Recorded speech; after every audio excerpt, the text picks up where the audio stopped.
Meus queridos amigos, irmãos e irmãs que nos acolhem nesse momento aí para o momento do compartilhar.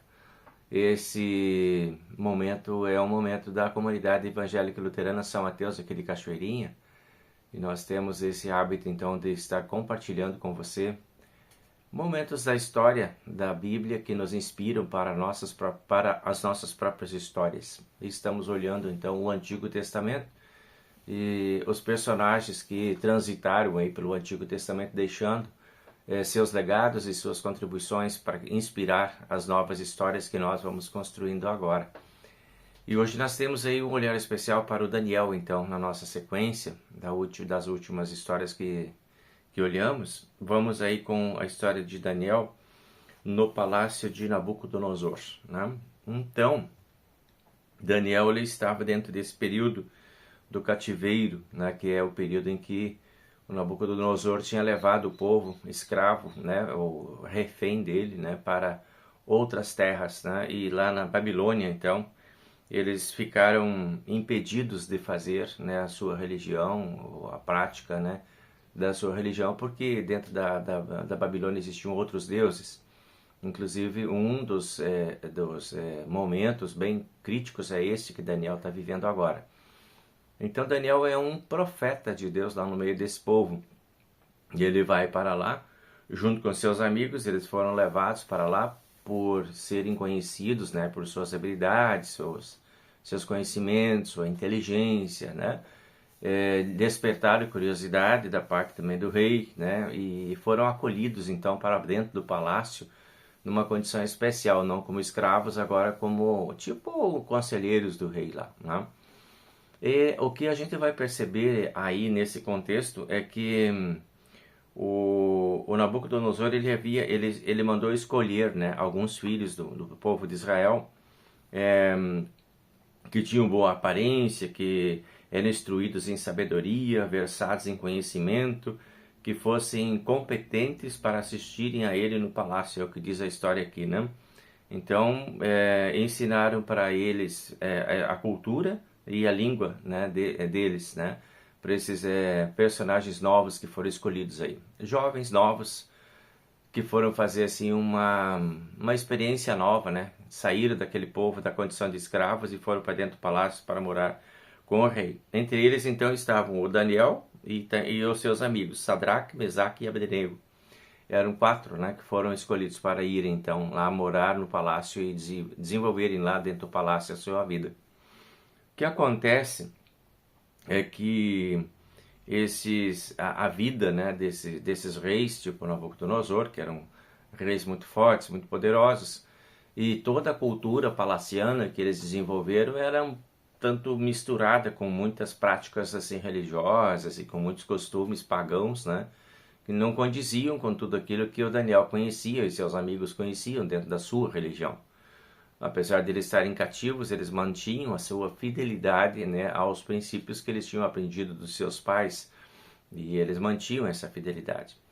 E aqui agora eles se veem confrontados com essas realidades, né, de uma nova cultura e de novos costumes pagãos, muito comum, né? Hoje também nós vemos, né, essa realidade. Nós dentro do mundo que vivemos, estamos dentro do mundo, mas vivemos influenciados ou bombardeados ou atingidos, né, por tudo aquilo que está dentro desse mundo, né? As coisas que são boas e as coisas que não são boas, elas acabam nos afetando também. E essa é a realidade de todos os filhos de Deus, né? Os desafios que temos para mantermos a nossa fidelidade a Deus são muito severos, né? As facilidades que tem para as coisas que não são boas chegarem a nós, as facilidades são muito grandes, né? A gente tem acesso a tudo, a gente tem informação de todos os meios, né? Não podemos filtrar apenas o nosso jeito de ser e pensar como o único jeito bom e correto e, digamos assim, ficarmos blindados de todas as influências externas. Por aí vai passar o caminho de cada um de nós, vai passar o caminho dos nossos filhos, né? Nós que somos pais aí precisamos olhar para isso também. Vocês que são pais de crianças, né, precisam estar atentos aí, porque as crianças estão com livre acesso a tudo hoje, Então é preciso ter cuidado, é preciso filtrar, é preciso controlar, é preciso dar assistência nesse sentido, né? Porque o mundo está aberto, as janelas do mundo estão abertas via internet, né? Com um pequeno aparelhinho na mão, o seu filho tem acesso a tudo, o que possa ser bom e o que pode ser ruim para ele também. Então, uma grande responsabilidade que já passa por aí para a gente pensar, né?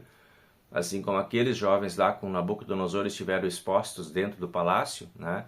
A tudo aquilo que não estava de acordo, digamos assim, com a sua vida religiosa, nós também temos nossos filhos expostos aí a tantas outras situações que não são legais, que não são boas, que não são aconselháveis para nenhum jovem, nenhum adolescente, nenhum adulto, muitas vezes, nenhum idoso, né? O que fazermos, né? Que tipo de cuidado precisamos ter? É importante a gente estar atento a isso, né? A gente vai ver que existia aí uma fidelidade muito grande da parte de Daniel e de seus amigos, talvez porque tivessem sido educados de uma forma muito correta, né? Com seus pais atentos aí a ensinar os filhos os padrões, a ensinar os filhos a palavra de Deus, ensinar os filhos o caminho do Senhor e preparar os filhos para fazer essas escolhas. Daniel e seus amigos estavam preparados para isso, tanto que eles ficaram expostos aí a algumas situações bem difíceis que nós vamos ver, e eles não perderam o caminho da sua fidelidade, né? Pelo contrário, eles deram bons exemplos de sua fidelidade.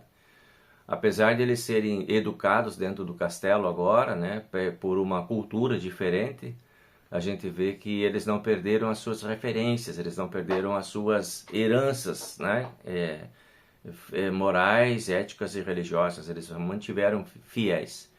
Isso é uma coisa bem importante também para a gente pensar, que meios nós estamos escolhendo para a formação dos nossos filhos, né?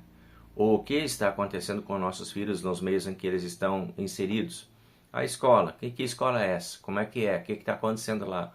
Você tem o hábito de acompanhar o que os seus filhos estão aprendendo, de estar atento, conversar com eles sobre as coisas que eles estão aprendendo, oferecer para eles o contraponto, quem sabe, de alguma coisa que de repente é inevitável, né? Precisa aprender algo que não esteja muito de acordo com a sua religiosidade, com a sua fé, mas é impossível impedir isso, né? Estamos dentro de um espaço que é de todos, né? O espaço público, onde a educação é praticada, e a escola tem essa característica, ela precisa trabalhar com todos os conteúdos, né? Isso é uma exigência do nosso país, exigência legal. Como que nós vamos nos postar diante disso, né? Como é que nós vamos oferecer contraponto em relação a isso? Parece que Daniel tinha isso, né, construído, porque apesar de ele ter ido para uma grande escola, né, que era a escola palaciana, ele não se viu abalado nas suas convicções. Acontece lá uma situação em que o rei tem lá um sonho, né, e o Daniel é convidado para interpretar esse sonho. Daniel faz a interpretação, revela o sonho pro rei, e com isso ele adquire mais confiança do rei. Mas vai haver uma outra história logo em seguida, em que o rei mandou fazer uma imagem para ele, né? Diz aqui uma imagem de ouro. Ele levantou-se na província da Babilônia e mandou juntar todos os governantes, prefeitos e juízes e oficiais, né, das suas províncias para que viessem a essa consagração. E fizeram desta imagem uma imagem central, né, de adoração. Todos deviam adorar essa imagem do rei. E aí o que acontece é que os amigos do Daniel, né, Sadraque, Mesaque e Abdenego, eles não se renderam àquele culto, não adoraram aquele momento, né, que estava previsto que todos devessem adorar a imagem do rei. E foram condenados, então. O rei ficou furioso quando ele recebeu a notícia, né, de que eles não tinham se rendido a isso e que não tinham obedecido, então, e eles foram condenados a serem queimados vivos, né? Então, mandou acender, talvez isso era um costume, né, de acender uma fornalha, só que agora ele mandou acender com muito mais força, né, com muito mais poder, né, talvez com mais combustível lá para que isso ficasse mais quente ainda possível. E lá dentro foram colocados esses jovens, né? Esses 3 jovens. E numa determinada altura da história, o rei vai lá para espiar o que está acontecendo com os jovens que estavam sendo queimados vivos. E dentro da fornalha apareciam 4. Ele tinha colocado 3. apareciam 4 pessoas, né? E o rei ficou impressionado com aquilo, né? E eles não abriram mão, né, foram condenados, mas não abriram mão da sua fé. Permaneceram fiéis, preferiram a morte do que abrir mão da sua fé. Isso já foi uma coisa impressionante, né? E aí, quando isso acontece, né, essa fidelidade deles em relação a Deus, ela é premiada ou abençoada por Deus da fidelidade de Deus em relação a eles. No sentido de eles também serem abençoados por um Deus fiel que cumpre as suas promessas de proteção, amor e bondade aos seus filhos. Deus mandou um anjo, e essa 4ª pessoa que estava sendo vista dentro da fornalha era um anjo de Deus que estava lá, e eles andavam tranquilamente dentro da fornalha no meio do fogo e não acontecia nada com eles, né? Como tinha acontecido com Daniel na cova dos leões, né? Ele também estava lá e não aconteceu nada com ele. Assim aconteceu com esses jovens também. E aí o que acontece com o rei, que o rei fica impressionado com isso, manda tirar os jovens de lá e determina então que o Deus desses jovens, né, diz aqui, bendito seja o Deus de Sadraque, Mesaque e Abednego, que enviou o seu anjo e livrou os seus servos que confiaram nele.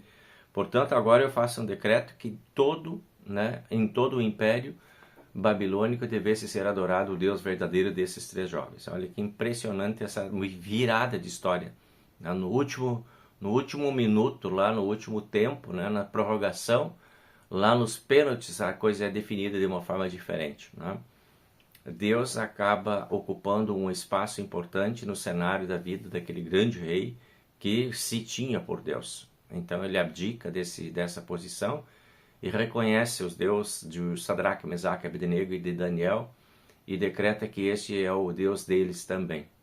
Então, um resultado positivo, né, de uma escolha correta. Até esse resultado, eu imagino quanta agonia. Primeiro, né, quando você tem uma convicção daquilo que é certo ou errado, digamos, você tem a tua fé em Deus e você passa a ser questionado. Aí você já começa a enfrentar uma grande dificuldade, um grande desafio de ser fiel, né? E permanece esse desafio.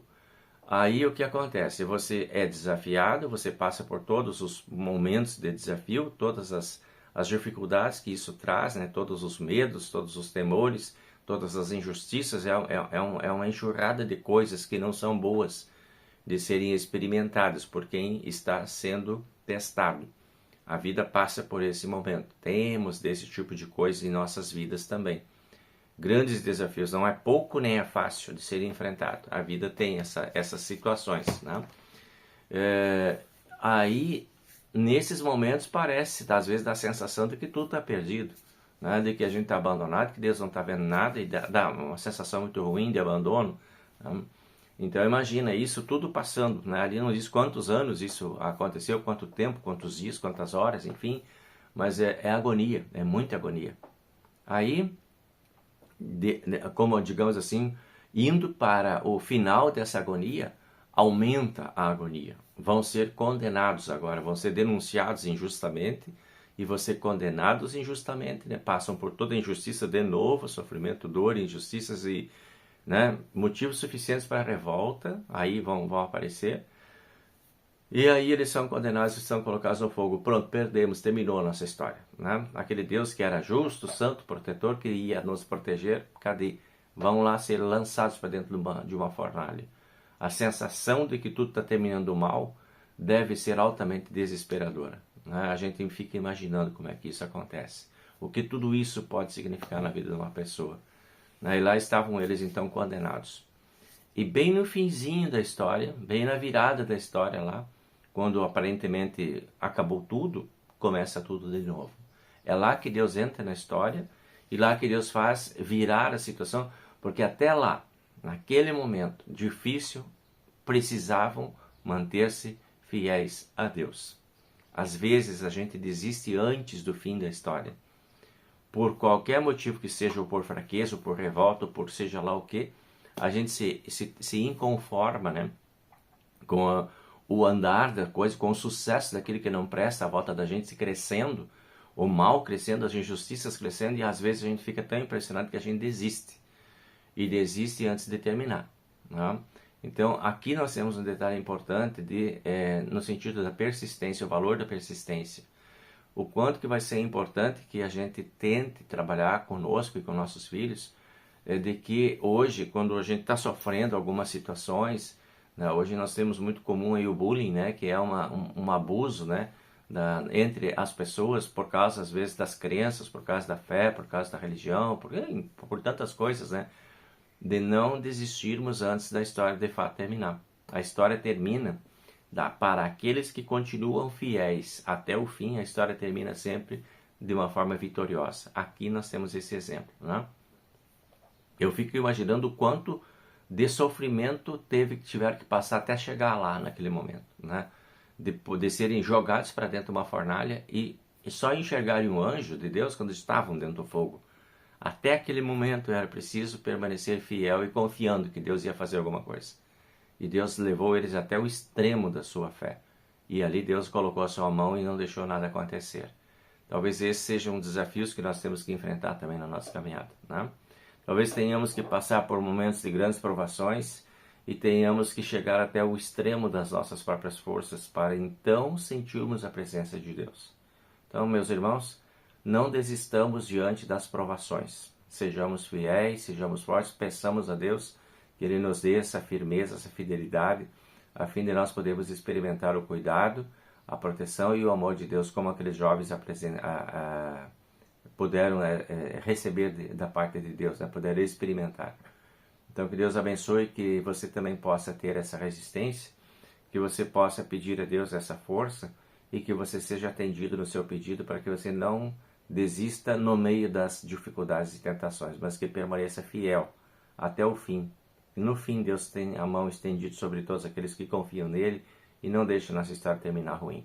Então, que Deus te abençoe, que Deus te guarde, que o Senhor faça resplandecer o seu rosto sobre ti e tenha misericórdia de ti.